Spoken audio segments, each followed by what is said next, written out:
Thank you, everybody. I'll keep it short, 1 hour lang. This I learned from the chairperson, Mr. Hoover Tukar, last December. Mahilig siyang magpa 1 hour na speech divided into 5 minutes. Now, this is 5 minutes short. But ito yung pinaka-theme natin for the entire year. Actually, medyo iba yung speech ko, but I patterned it after this year's theme. So I changed it. Kanina natutunan natin sa mga nag-attend ng orientation for this year, our theme is first, honoring the past. Pangalawa is stewarding the present. And third is pioneering the future. Ito po, encapsulated po dito, ang naging istorya ng buhay ko sa PCCI. A lot of Marinduqueños know that I'm not a native of Marinduque. I was just here 6 years ago. Fortunately, with my desire to give a brighter future for my daughter who's on the spectrum, at naging hindi po mahirap ang aking pagnenegosyo dito sa Marinduque. Nabigyan niyo po ako ng pagkakataon na maibahagi sa inyo ang aking mga obra, and this came from the farthest, from the smallest, from the least populated, from the least financially strong town of Buena Vista.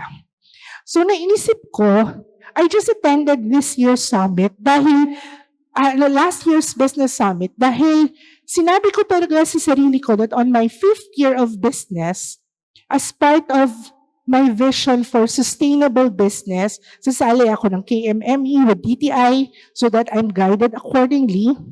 And then, a-attend ako ng business summit because the people who have mentored me and whom I admired, Susan Nace, Tita Carmelita Rejano Reyes, are active members of this organization. So nag-attend lang ako, I just bought an outfit and attended the event. Little had I known that I'll be elected as the Vice President of PCCI Marinduque. Sabi ko nung time na yun, why me? Bata, I'm not bata, I'm almost 50. Baguhan pa lang ako dito and I'm not from Marinduque. Ano ang kaya kong ibigay? But this, I've been entrusted by my business mentors. Kasama na rin si Rosette recently, who I've seen why she was chosen as the President of PCCI. Ang naisip ko na isukli sa binigay sa aking tiwala, is ibigay ang todo-todo, lahat ng kaya kong ibigay. Na nagulat na lang sila, andun ako sa Nuvali.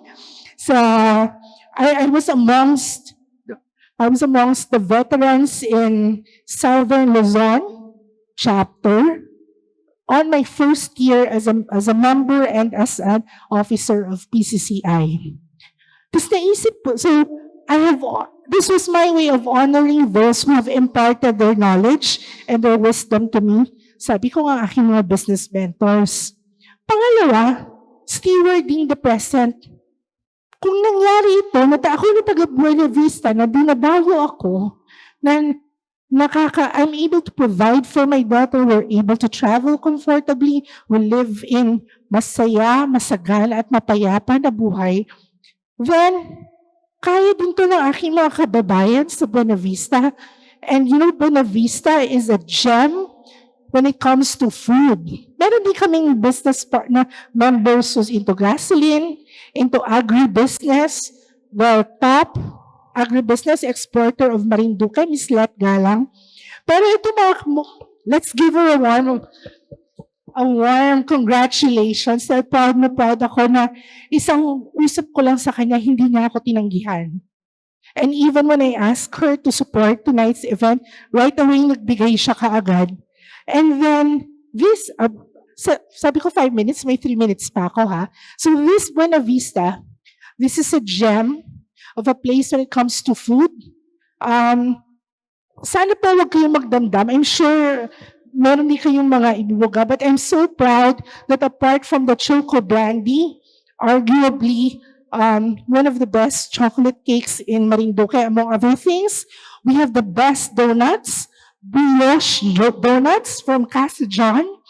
We have the best farm-to-table herb chicken from Green Crib. Ayan po sila ngayon. At meron po sila mga drinks na goddesses. Meron din kaming cafe for the young and for the artsy. We have M Cafe. Mga tea naman sila. We have our caterer extraordinaire na kahit saan makikita mo siya ngayon, Lilian Buenavia. And then we have the best, bago pa nauso yung mga pizzas dito sa Marinduque, we have the best pizza in the province sa Neighbors Cross Pizza. May mga hindi po nakapunta dito. Kanina nandun yung iba sa orientation. Honoring the past are also our original members. Si Miss Amordi ng Curba, ang una-unang nag-invest ng pera para magpagawa ng pagkalaki-laking restaurant sa Buena Vista. Then we also had Mr. Alex Fabella kanina, yung binanggit ni Kong, na may 17 na gasolinahan na ngayon, not just in Marinduque, but pati sa Romblon at saka sa Quezon. So, yan po ang aming present sa Buena Vista, ang aming current situation, that hopefully, with the things I have learned from the masterclass, ma-impart ko, that I could guide them accordingly, and even wala na ako maipagpatuloy nila yung aming simulan. And thus, pioneering the future dahil, again, I joined the business sector of Marinduque for my daughter at a thriving business community wherein lahat ay namamayagpag, would imbibe on each other. Hindi po totoo na isa lang dapat ang Jollibee, isa lang dapat ang Coke. Hindi po totoo yan. When we have options, the more that people would come, the more that people would spend money, the more people that we can, the more staff that we can afford for have their children sent to school, among other things. So, ito po lahat, yung theme ng ating PCCI for this year. Sana po ay maging guide po ito sa ating mga gagawin for the next 2 years that we are in possession. Salamat po sa inyong lahat.